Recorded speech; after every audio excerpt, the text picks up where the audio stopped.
Gente, saudações.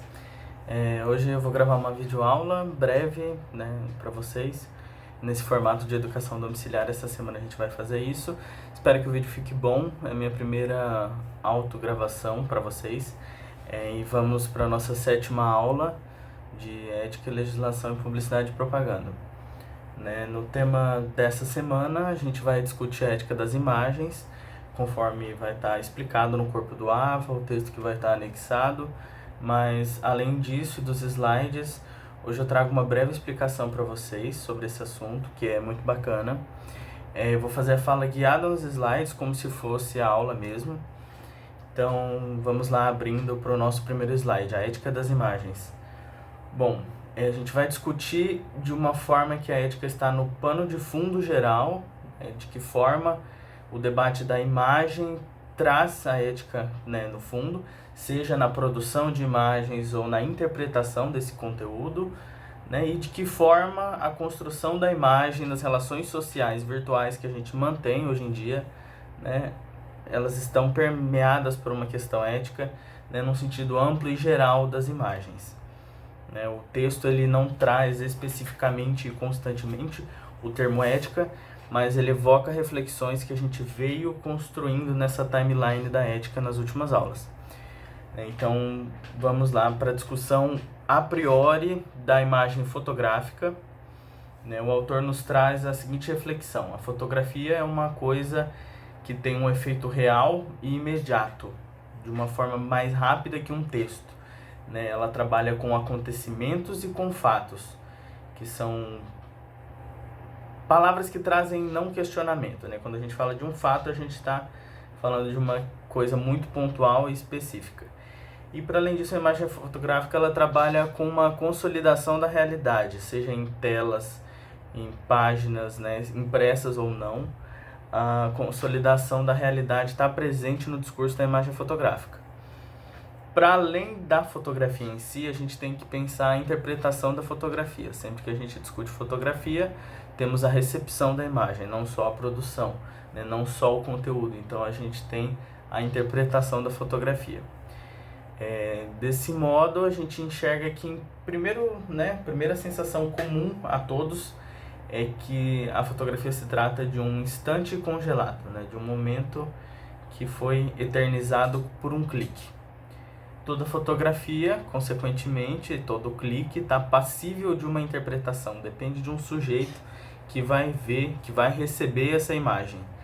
Então, nesse sentido, a gente tem uma relação sujeito-fotografia que acontece uma conexão muito mais rápida do que o contexto, porque ela mais rapidamente se aproxima da realidade, da credibilidade que um texto. Porque um texto já está circunscrito uma interpretação mais rebuscada, um sujeito já familiarizado com aqueles símbolos, com aqueles signos. E também a gente tem que pensar que antes da virtualidade a imagem era algo mais inquestionável, do que hoje. E os textos já desde sempre tinham na sua construção uma questionabilidade por conta de ter os interesses da imprensa por trás. Esse discurso ele não apagou, ele persiste, ele continua, porém de uma forma que abrange a fotografia e a imagem, que antes a gente não questionava. Bom, seguindo para o próximo slide, a gente vai discutir justamente a partir do momento divisor de águas que a imagem tem a discussão do avanço tecnológico. E claro que a gente tem que falar de benefícios quando a gente está falando das evoluções e tecnologias que permearam a nossa realidade de hoje. Então, o indivíduo, a partir do momento que a gente tem acesso à tecnologia, ele se torna produtor de conteúdo, ele não se torna mais um consumidor, ele é capaz de produzir o próprio conteúdo. A gente pode pensar mesmo num exemplo simples que era antigamente, muito antigamente, os filmes que eram inseridos nas máquinas analógicas, eles eram vendidos por poses, tinham 12 poses, 36 poses. E isso era uma coisa limitada. A partir do momento que a gente avança nessa tecnologia analógica, o sujeito já era capaz de produzir conteúdo, porém de uma forma limitada, limitada às poses, aos cliques. E agora a prova que a gente tem é a nossa galeria de celular com gigas de imagem, com 50 fotos que são parecidas, enfim, de um mesmo momento, que a gente clica em busca de um clique perfeito, né? Então esse é um dos benefícios, né? A gente tem uma facilidade para produzir conteúdo, principalmente trabalhando com imagem. Outro benefício é a gente tem o fato de que a veiculação e a interpretação de imagens, ela acontece num ritmo mundial tão rápido que é praticamente instantâneo, né? Esse é um dos outros benefícios que a gente tem com a fotografia nessa era tecnológica. Um terceiro ponto que eu apresento para vocês no slide é que a fotografia ela pode fixar e complementar um texto. Hoje, mais facilmente, a gente pode inserir uma fotografia para complementar um texto. Mas, para além disso, principalmente nós como profissionais de comunicação, um texto ele pode ser também substituído, né? Não estou desvalidando o texto, mas dizendo que uma imagem pode assumir o papel de compreensão completa, né? Ela pode ser a informação que a gente quer trazer. E aí, nesse sentido, a fotografia ela é mais fácil e mais rápida a compreensão pelo indivíduo. Só que nem tudo na vida, né, é só maravilhas, né? Nós temos problemas que podem ser trazidos com isso. Então, a seguir eu apresento para vocês os perigos da facilidade da imagem, né? Quais são esses perigos, né? Essa palavra. Bom, primeiro a gente precisa dizer que a interpretação da fotografia ela é fechada e menos ampla, né? Menos subjetiva do que a interpretação de um texto, né? A gente tem já aí um caminho restrito, mais quadrado de interpretação, né? A gente trazemos riscos no sentido de distorções, possíveis interpretações erradas e também manipulações da imprensa, né? O ponto de vista de cada canal de informação. Esse é um dos grandes riscos e perigos que são trazidos com essa facilidade da imagem, né? A gente tem cada vez mais pessoas que interpretam de uma forma fechada aquele signo, né? A fotografia, a imagem em si, e são mais irredutíveis naquilo que elas veem e podem acontecer, né, distorções, literalmente, no sentido de construção de imagens, de Photoshop, de criar coisas não reais e veiculação constante, e também manipulações de um mesmo enquadramento de uma fotografia. A imprensa ela pode manipular isso, né, e ter completas distorções conforme o ponto de vista de cada canal de informação. Então no slide seguinte vocês vão ver um exemplo muito interessante que eu gosto, eu sempre lembro dessa imagem quando eu estou falando de ética das imagens, porque você vê uma fotografia original com pontos de vista à direita e à esquerda que são de totalmente interpretação diferente. Elas são passíveis de um ponto de condenação, um ponto de piedade, e o meio fica aquela incógnita, né, uma discussão mais específica. Então fica uma reflexão com essa imagem sobre a interpretação humana sobre uma imagem, né? A prova de que ela é muito ampla, rígida e sujeita, né? Ela está rígida conforme cada um dos fotogramas, né? Mas no original ela não é rígida, mas a gente também percebe como pode acontecer as manipulações dos canais e os meios de comunicação, né? E é a partir disso que eu até trago uma reflexão breve, um debatezinho para vocês, que é o fato de que a gente vive, né, constantes construções e veiculações de fake news.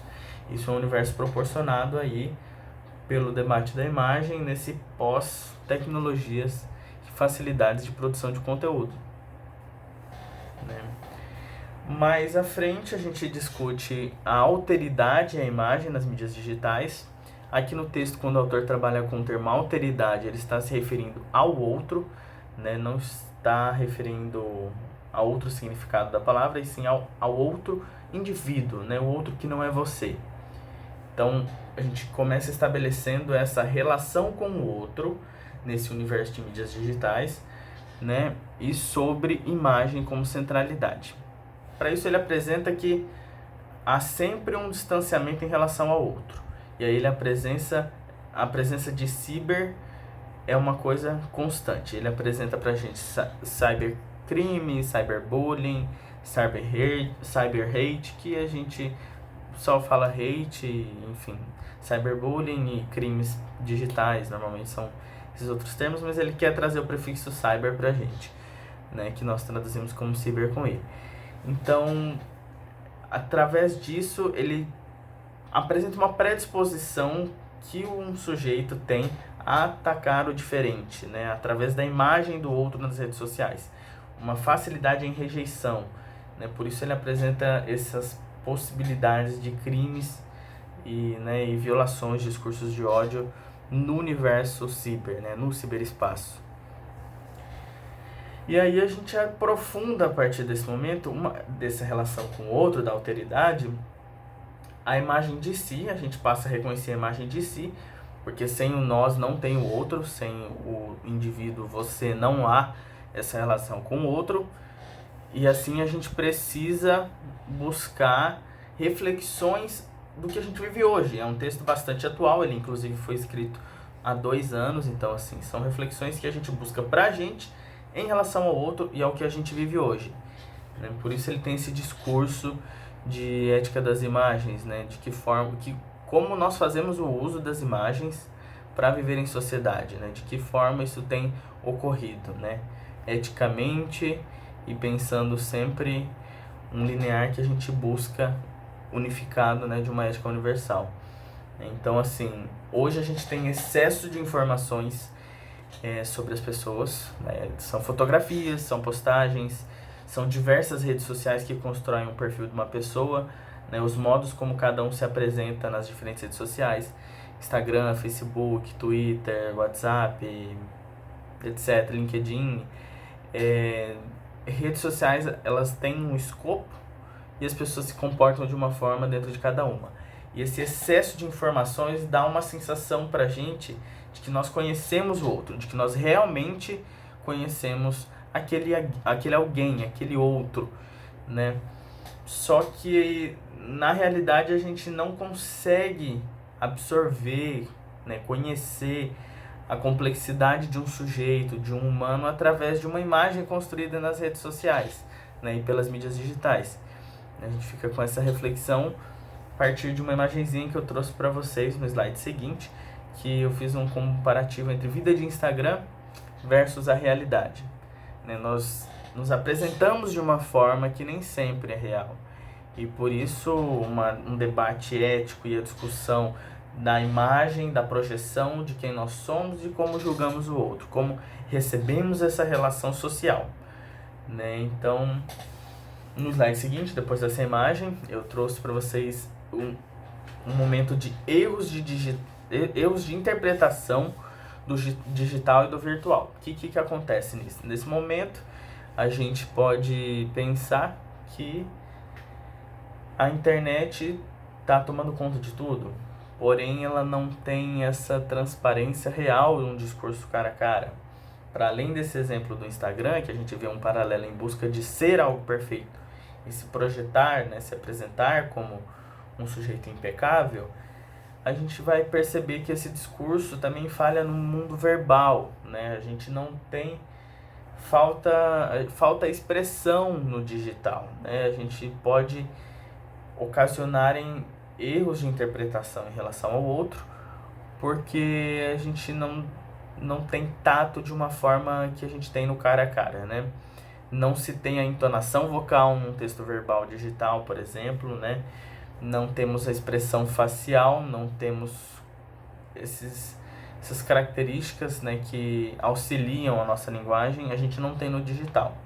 Então, às vezes, a gente pode até cair num excesso de correções não necessárias, né, em relação ao outro. Um exemplo que eu acho interessante é quando alguém vai corrigir alguém nos comentários de uma rede social e a pessoa simplesmente estava sendo irônica, por exemplo. E aí a gente vê uma construção de imagens, não no sentido fotográfico, né? Eu gostaria de trazer esse adendo para expandir o debate do texto, porque ele não trabalha a imagem só como fotografia, né? A imagem na construção de identidade, de quem você é, de como você se projeta. Por isso, nesse slide de erros de interpretação do digital virtual, a gente não está fugindo do debate de imagem ao olhar verbal, porque temos a imagem no sentido de o modo de se portar, o modo de ser a si mesmo, né, de se anunciar e de se relacionar com a imagem do outro. Bom, seguir, quero que vocês né? Vejam a construção e exposição entre o nós, né? Vocês, nós e o outro, né? Então, construção e exposição, enunciados de si mesmo e da alteridade. Como você se projeta e interpreta o outro, né? Essas são coisas tênues do nosso dia a dia que já estão subentendidas mentalmente, elas acontecem, a gente não para fazer essa reflexão dividida, mas a gente se apresenta de uma forma e interpreta o outro de uma outra forma. Isso se dá a partir de personas, né? Nós assumimos, como eu falei anteriormente, em redes sociais comportamentos diferentes e temos mais outros recursos que a modernidade vai construindo. A gente pode ser uma pessoa que organiza o feed, uma pessoa que não organiza o feed, uma pessoa que tem perfis específicos e uma pessoa que tem um perfil geral, né? Outra coisa muito marcante da construção de si e do outro e da exposição do outro é aquele uso de filtro do Facebook, sabe? Quando coloca aquela barrinha embaixo assim com alguma causa ou qualquer outra banalidade, mas que seja, não falo banalidade para menosprezar, banalidade para tirar do escopo de causas sociais, né? Alguma coisa engraçada, de repente. Esse uso de filtro é uma coisa interessante para a gente pensar essa construção de imagem, porque assim o outro vai interpretar a gente de uma forma e o outro que tiver esse perfil, esse rodapé de filtro, a gente vai ter uma apreensão diferente da pessoa. Desse modo se dá a construção de identidade. E a construção de identidade é uma coisa muito importante para a vida do ser humano, porque a gente tem a sensação de pertencimento, e isso acontece nas redes sociais. Quando eu construo a minha persona e me projeto e interpreto o outro, eu estou me relacionando numa comunidade identitária também, né? Estou encontrando pertencimento. E aí no slide seguinte, para além de pensar esses pontos, né, que são positivos da construção, a gente tem que ver como isso, né, da construção do si, interpretação do outro, também gera problemáticas que são específicas do nosso contemporâneo, do tempo que a gente vive hoje, né? Bom, principalmente pensando no exemplo aí desses filtros que ficam embaixo, que a gente pensa, o aparecimento de relações binárias é uma das primeiras coisas a despontar, como vocês vão poder observar pelo texto, e a gente acaba por criar aquelas famosas bolhas, né? E as rotulações, por conseguinte, através da imagem de cada sujeito, né? Então a gente tem muito, cada vez mais no dia de hoje, aquela polarização de tudo e de todos, o lado A e o lado B, né? A gente trabalha com 1 e 2. E aí isso é constante nesse nosso discurso e é uma das problemáticas que está diretamente ligada com a imagem, a construção da sua imagem, a interpretação da imagem do outro, né? Tanto no sentido fotográfico quanto na imagem, no construto identitário e comportamental. E aí a gente, né, tem esse debate amplo de imagem para discutir essas questões. E outra coisa que acontece é que hoje a gente tem muito dado sendo produzido constantemente. E isso se torna efêmero, é uma coisa passageira. Então, falar de si, falar do outro, essa relação, se posicionar em relação a assuntos, em relação às relações sociais também, tem acontecido cada vez numa velocidade mais rápida, né, mais constante. Isso também traz uma problemática, porque a gente cria empecilhos para reposicionamento, a gente se posiciona muito constantemente, a gente não para refletir e absorver, a gente já está agindo, né? A gente pensa no curto prazo e não no longo prazo, e tudo isso pode mudar, né? Toda essa dinâmica é importante, né, que haja mudanças, né, na vida pessoal e no mundo como um todo. E essa constante velocidade traz um impedimento. Cria-se, eu acho que a gente pode até chamar de um orgulho de não reposicionamento e manter o padrão binário polarizado de A e B, meu lado é esse, seu lado é esse, então a gente não se conversa, né? Em vez de construir relações e o A poder pensar como B, o B como A, ou de repente os dois construírem um C, é difícil isso acontecer hoje em dia, né? E aí, mais uma vez, eu, né, acrescento no último tópico aí do slide, que é essa dificuldade do reposicionamento. Então, se um indivíduo que pensava de uma forma 10 anos atrás projetou isso num tweet, hoje resgata-se aquilo e joga como se fosse uma bomba, como se a pessoa ainda fosse aquilo e pensasse aquilo. A imagem, né, a construção por meio de um tweet, por exemplo, que é um texto, mas constrói a imagem no sentido identitário e comportamental de uma pessoa, marca. E essa marca impede e dificulta reposicionamentos e traz à tona rotulações. A gente trabalha com as rotulações e acaba por não permitir essas mudanças que a gente vinha falando que são importantes, né? Então, para encerrar, eu trago uma reflexão que está na conclusão do texto, né? É um texto breve que eu trouxe para vocês, é muito importante a leitura, e não pensando só na avaliação, mas pensando na vida e na realização da atividade da próxima semana vai ser fundamental. E a reflexão de encerramento é a seguinte: a direção aponta para o paradoxo de um ambiente de interações que desconecta. O espaço da relação torna-se o lugar da ausência de comunicação. Né? Essas são frases ditas pelos autores, né, do livro, Martino e Marques, 2018. E aí a gente apresenta, né, essa coisa de termos um ambiente proporcionado, né, que possibilita interações, relações, mas paradoxalmente a gente, né, nesse mundo da construção de imagem e projeção de imagem, a gente cria um lugar de ausência de comunicação.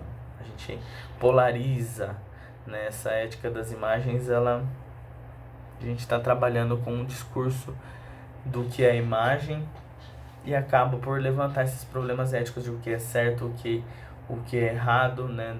Lembrando aquele escopo da moralidade, e ficam reflexões abertas, né? Essa ética das imagens é um debate contínuo dentro da comunicação, ele não é fechado, ele não se esgota aqui, e conforme a vida for evoluindo, as tecnologias também, isso continua e continuará aparecendo pra gente, né? Para explicar a atividade, né, eu tenho uma finalidade não de avaliação por nota, mas é uma forma que eu posso ver se vocês estão aprendendo nesse modelo de educação domiciliar, como está sendo, né, mensurar de alguma forma a aprendizagem e dúvida de vocês.